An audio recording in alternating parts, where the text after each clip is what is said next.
Opa, aqui é o Davi e seja muito bem-vindo ao nosso vídeo aqui, que é bem diferente do que eu trago, mas eu achei muito interessante essa ideia e quis adaptar ela para o física na hora. Então esse aqui é um vídeo de iceberg e para quem não sabe, né, para quem está perdido sobre isso, basicamente é um vídeo onde a gente vai ter camadas, né? A gente vai começar da superfície até chegar na camada mais profunda desse iceberg. E óbvio, não vou dar spoiler para vocês agora, mas conforme a gente vai descendo as camadas, a gente vai tendo mais mistério, a gente vai tendo mais algumas coisas que a gente geralmente não pensa muito a respeito, que a gente não observa. E esse aqui é basicamente o intuito do vídeo, é trazer isso para vocês e, claro, englobando um pouquinho da história da física. Então espero que vocês gostem desse vídeo e aproveitem. Superfície. A física é uma das ciências naturais que mais colaborou para o desenvolvimento da sociedade.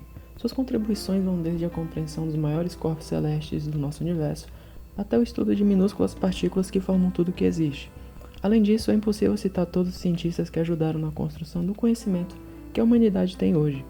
Assim, podemos dizer que a física conquistou grandes vitórias na explicação do nosso universo e de nós mesmos através da mecânica, termodinâmica, óptica, eletromagnetismo e a física quântica. Primeira camada. Bem, a física nasce das primeiras observações que os seres humanos fizeram durante muitos anos. E com o desenvolvimento desse conhecimento, as civilizações foram capazes de entender mais sobre os fenômenos astronômicos e seus ciclos. Até mesmo o mapeamento de estrelas foram criados com essas observações. Contudo, por se tratar do início da nossa relação com a ciência, é normal a gente levar em conta que o empirismo era responsável por comprovar fatos científicos. Como, por exemplo, acreditar que estávamos no centro de tudo por vermos o céu se mover ao nosso redor. Essa característica iria predominar por muito tempo, pois ainda não existia a noção que temos hoje, que vem através do método científico. Mas os antigos também foram responsáveis por nos deixarem alguns legados, como o nome de alguns planetas que foram dados pelos romanos. Esses planetas são Mercúrio, Vênus, Marte, Júpiter e Saturno. A Grécia também foi uma das civilizações que contribuiu para o desenvolvimento inicial da física. Aristóteles foi um dos grandes intelectuais da Grécia, e suas ideias tiveram um grande impacto e influência no Ocidente, por mais de 1500 anos. Algumas de suas ideias, como o geocentrismo, onde a Terra se encontra no centro de tudo, seriam abraçadas futuramente pela Europa cristã, fazendo parte da sua doutrina. Além disso, a ideia de que existia 4 elementos que formavam tudo vinha diretamente do grande filósofo natural. Seriam necessários alguns séculos para que as ideias de Aristóteles fossem refutadas, mas antes disso estaremos em um período mais sombrio, durante muitos séculos. Segunda camada. Então, eu acho que aquele roteiro não tava ficando muito bacana, não tava também parecendo muito natural, e nesse caso, eu vou tentar melhorar ele agora. As ideias de Aristóteles, elas realmente foram levadas adiante para as futuras gerações e para as futuras civilizações que existiam. Obviamente, grande parte dessas ideias foram abraçadas mesmo pela Europa cristã, já que se alinhava bastante com as ideias da igreja daquela época, mas levando também em conta esse contexto, sabia-se que era impossível você questionar a igreja naquela época, ou seja, se você tentasse criar qualquer tipo de ensinamento que se opusesse a esse tipo de visão, você basicamente conseguiria uma pena de morte. Contudo, isso não vai impedir que alguns cientistas muito importantes apareçam para começar a revolução científica aos poucos. Copérnico foi um astrônomo que já tinha percebido que a visão geocêntrica adotada pela igreja estava equivocada. E em 1543 foi publicada a sua teoria do heliocentrismo, onde tira a Terra do centro e coloca ela como mais um planeta que está girando ao redor do Sol. E essa teoria representou o primeiro questionamento sério ao sistema geocêntrico. Contudo, como era de se esperar naquela época, a teoria dele não possuiu grande alcance por conta da igreja, que considerava a teoria como a não-verdade do mundo. Mas em 1609, mais um grande cientista vai realizar uma descoberta muito importante no nosso universo. Galileu, após realizar algumas modificações no instrumento de lentes, ele acabou criando o primeiro telescópio, que permitiu fazer observações do céu. E uma das primeiras descobertas que ele fez através desse telescópio foi as crateras da Lua. E em seguida ele identificou que Vênus estaria orbitando o Sol. Basicamente, com tantas observações que ele fez durante muito tempo, já eram suficientes para provar que realmente o heliocentrismo estava correto. E além disso, ele era um defensor do heliocentrismo. Contudo, defender esse tipo de teoria estava em desacordo com a doutrina da igreja. E isso fez Galileu se tornar alvo do Tribunal da Inquisição, que era responsável por julgar os hereges que questionassem a sua doutrina. Galileu acabou sendo levado a negar as ideias dele, talvez por conta do medo de morrer, como o teólogo Giordano Bruno, que também tinha algumas teorias que iam contra o que a igreja falava. E um detalhe muito importante, Giordano Bruno ele foi condenado à fogueira por heresia, ou seja, ele foi queimado vivo. Mas infelizmente Galileu terminou seus últimos anos numa prisão domiciliar.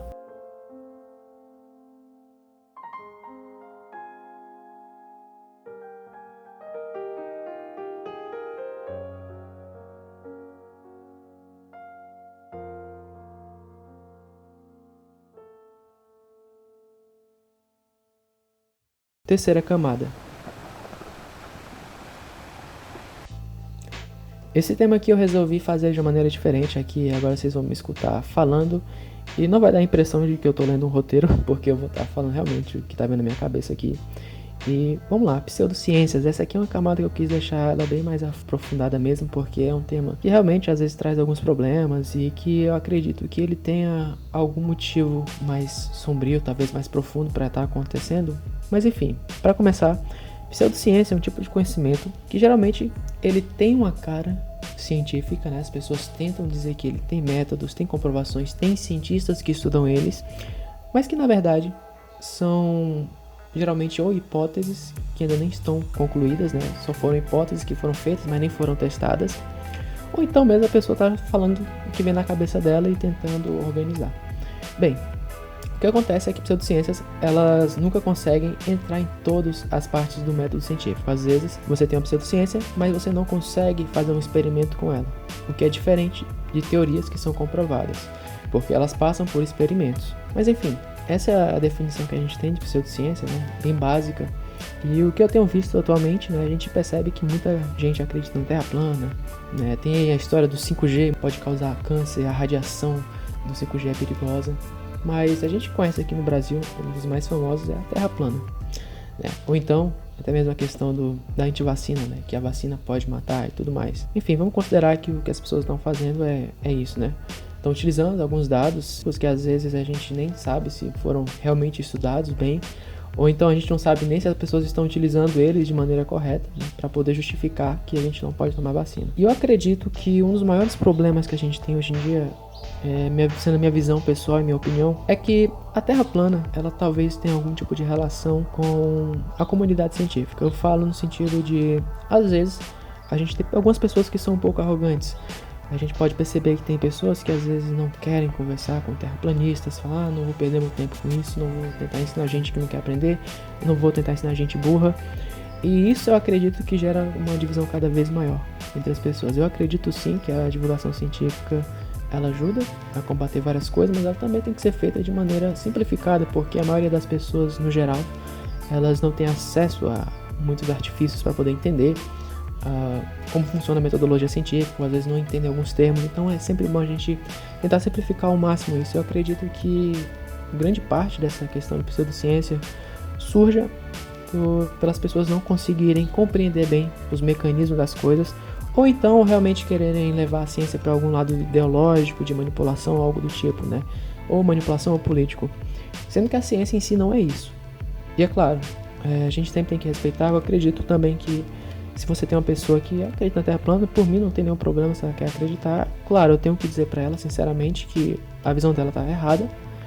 Isso eu não posso negar. Eu, como estudante de física, é bem difícil eu pegar e concordar com essa pessoa. Eu posso respeitar a opinião que ela tem, mas eu acho que também o caminho não é você chegar nessa pessoa e obrigar ela a acreditar que a forma da Terra é redonda. Eu acho que é mais fácil nós comprovarmos isso através de argumentos e tentar realmente sempre procurar informações de qualidade que ajudem essa pessoa. Caso ela não queira acreditar de jeito nenhum, tudo bem, desde que isso não interfira na vida dela, não seja um perigo para ela, e desde que também isso não seja um perigo para as outras pessoas, eu acredito que tudo bem. Até aí a pessoa pensa assim, não tem problema. Mas esse é o tema aqui que eu queria trazer com vocês, bem rapidinho, e esse aqui foi a nossa terceira camada.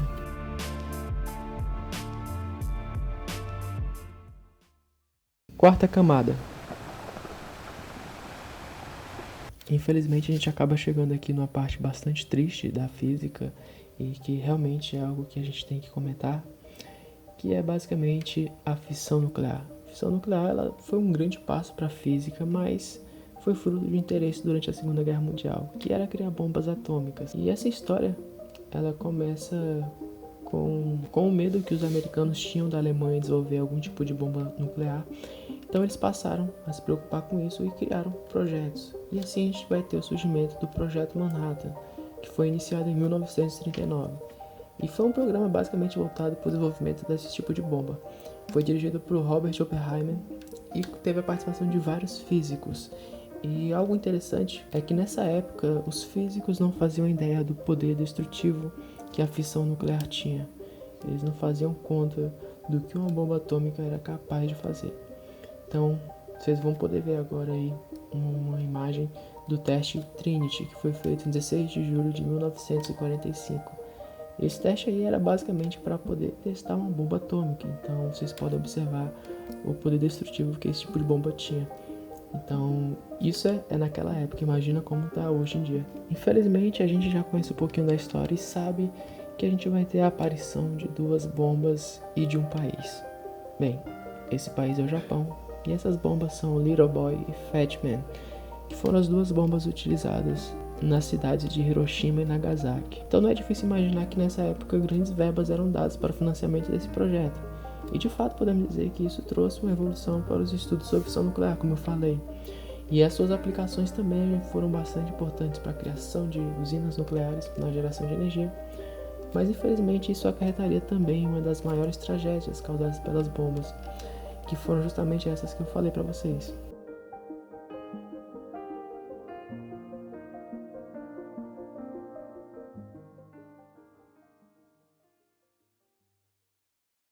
Opa, aqui é o Davi e esse aqui foi o nosso vídeo de iceberg. Espero que vocês tenham gostado. A propósito, eu peço desculpa se esse vídeo não tiver ficado bom. É a primeira vez que eu tô fazendo iceberg e eu não sei como é que vai ficar esse vídeo, mas de qualquer forma eu espero que vocês gostem, tá bom? Qualquer dúvida vocês podem perguntar aí. Se tiver alguma sugestão também pode deixar aí pra mim. E se quiser falar comigo, você pode entrar aí na descrição e ver minha rede social, que tem um Instagram. E lá eu tô sempre por lá basicamente, então se você quiser falar comigo é só chegar lá e mandar mensagem pra mim. Então é esse o vídeo pra vocês, espero que vocês tenham gostado novamente. E se tu gostou, cara, se inscreve aqui no canal pra acompanhar os próximos vídeos. Também deixa o teu like aqui e compartilha com mais alguém que goste desse tipo de assunto, tá bom? Então é isso e eu espero vocês no próximo vídeo.